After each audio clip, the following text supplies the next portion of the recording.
Alright, let's dive right in. Welcome sa ating masusing paghihimay sa source material na ito, isang komprehensibong gabay tungkol sa advanced social media management.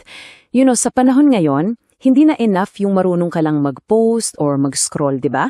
Kailangan mong maging isang tunay na strategist. So kung ikaw ay isang digital manager, content creator, o nagbabalak pa lang i-professionalize ang online footprint mo, this explainer is exactly what you need.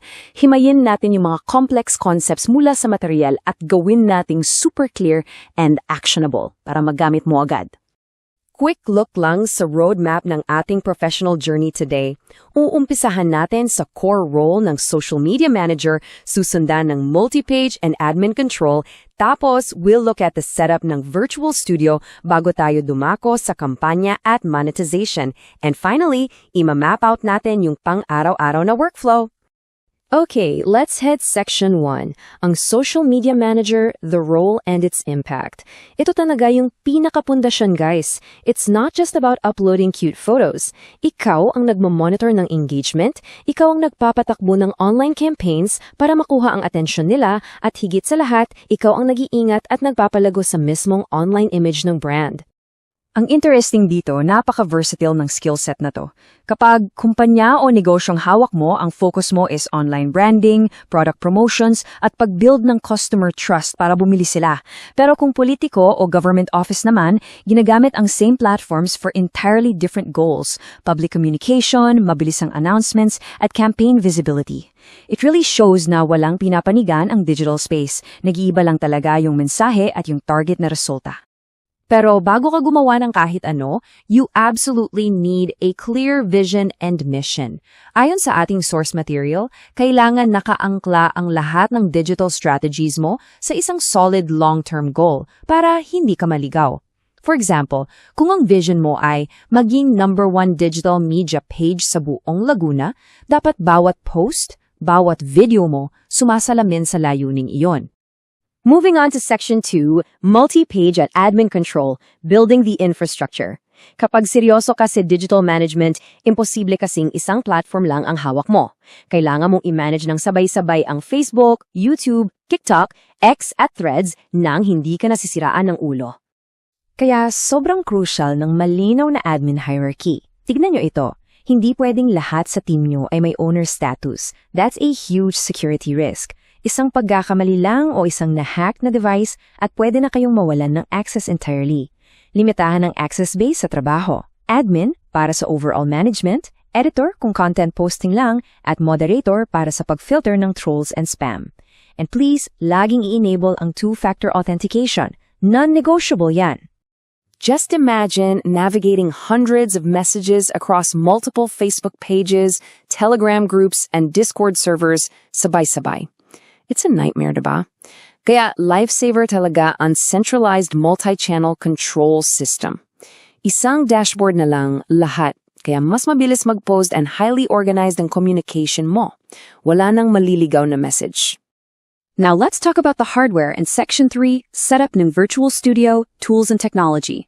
Dito na nating pag-uusapan yung tech para makapag-produce ka ng professional na live streams.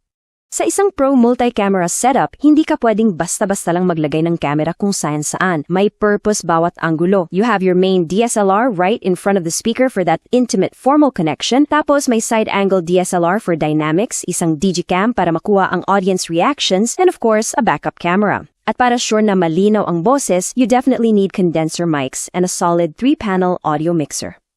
Pero kahit gaano kaganda ang camera mo, it needs the right software. Nariyan ang OBS Studio, vMix, at StreamYard as industry standards. But honestly, here's the really exciting part, ang AI integration.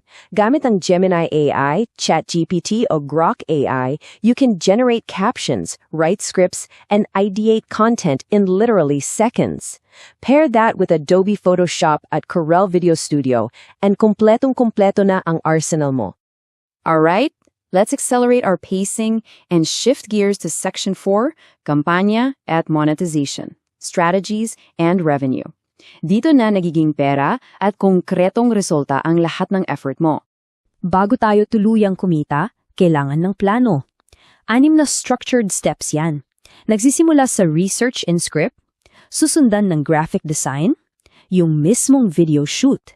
Tapos editing, then posting. At huwag nating kalimutan ng ika-6, analytics review. Karamihan ng creators tumitigil na sa posting. Pero ang totoong trabaho, nagsisimula sa pagbabasa ng data para malaman kung ano ang nag-work at ano ang dapat mong baguhin bukas. At kapag magbo-boost ka, know your exact target. Kasi kung mali ang pipiliin mong boost, para nagtapon ka lang ng pera. Gusto mo ng ingay sa comments? Engagement boost.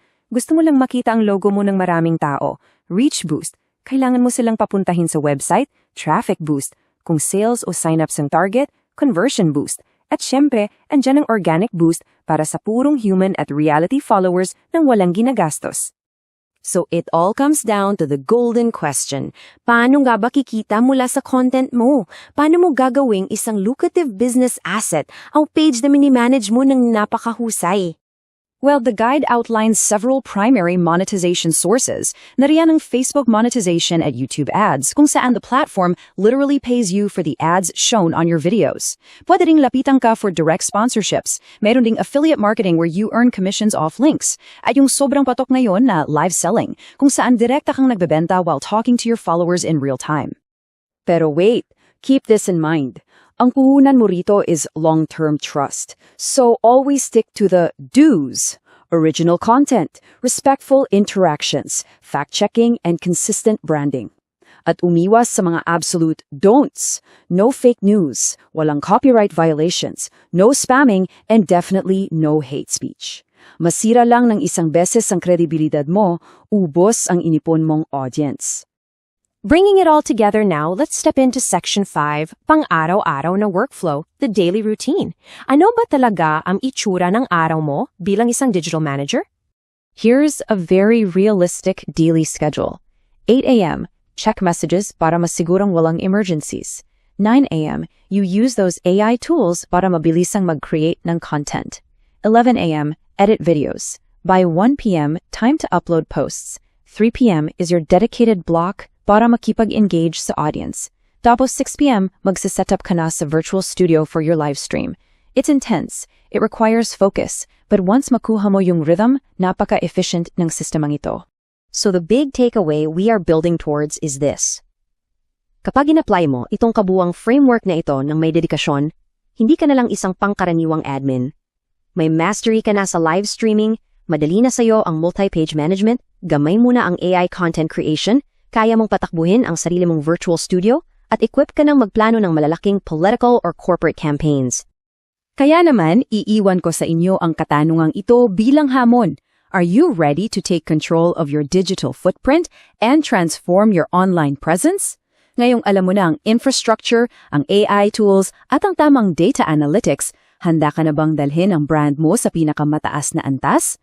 Simulan nang i-apply ang mga ito at panoorin kung paano magta-transform ang iyong digital space. Maraming salamat sa pagsama sa ating paghimay at hanggang sa muli nating talakayan.